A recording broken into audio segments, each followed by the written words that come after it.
What's up mga ka-Lods? Nandito tayo ulit sa may tabing dagat.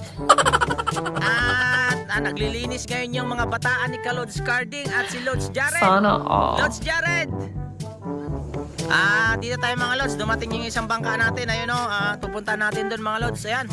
Ayan mga Lods, sa mga dadaan sa channel na to, pasubscribe naman ako sa aking YouTube channel. Ayan, dito tayo mga Lods. Hibas ngayon dito mga Lods. Ayun bangka na ginagamit natin mga Lods. Hindi tayo nakalaot. Nahilo tayo kagabi kaya hindi mo na ako lumaot. Ayan mga Lods. Dito tayo ngayon kay Jono Mars. Natin grabing hibas mga Lods. Hibas ngayon sa lugar po namin. At oras po talaga ng taghibas ngayon. Ayan na mga Lods. Salubungin natin si Lods Jono. Lods Jono Mars. Ito nga pala, 20 kilos yung nauli na pusit mga Lods.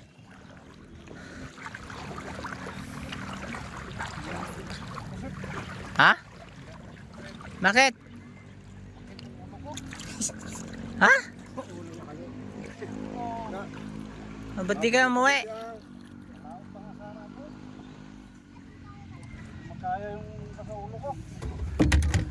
Kadanimot buka niyo. Baka di ka natulog kagabi, kahapon.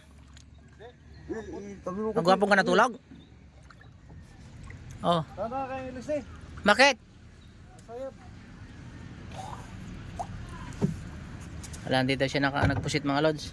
Dapat talagang maglaot, may baon na. Doon sa kabila. Di ba nga?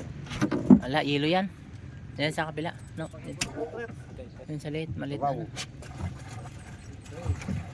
Ano yan na? Sip ko.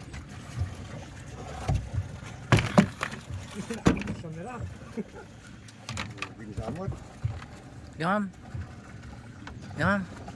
Dinig, alam mo dinig. Diyan, dyan. Ta. Wala pa karapay malila. Grabing huli nila doon sa payo ni John. Ha? Alam yung padawi ni Cardo, 3 na yung sampa. Susay? Oo. Papunta yata si Pandon. Si Orlan, matagal sa akin nagpakagabi na maghingi ng puset, no? Walang puset. Nalising ko lang alas 10. Kaya mo kung mga sa pilo ka na ulam. Huwag na. Punta ka mamaya. Balik mo maya, uwi ko lang yung kamera, masakit yan. Balik mo maya. Si John, 6 yung padawi niya. Unti lang na isagpat. Wala na isagpat. Kagaang ganda-ganda doon, wala namang gawin, kinulong na. May nauli. Ito ka dyan oh. Ha? Mga Lods, wala siya uli. Unti lang. Salukin mo. Walang dumawi ng hapon. Wala. Daming bangka. Bignan. Wala nakakuha ng susay. Oh. Ha? I-boss mo na yan. Wala na. Ha? Wala nakakuha ng susay doon. Wala. Bakit walang pusit kagabi?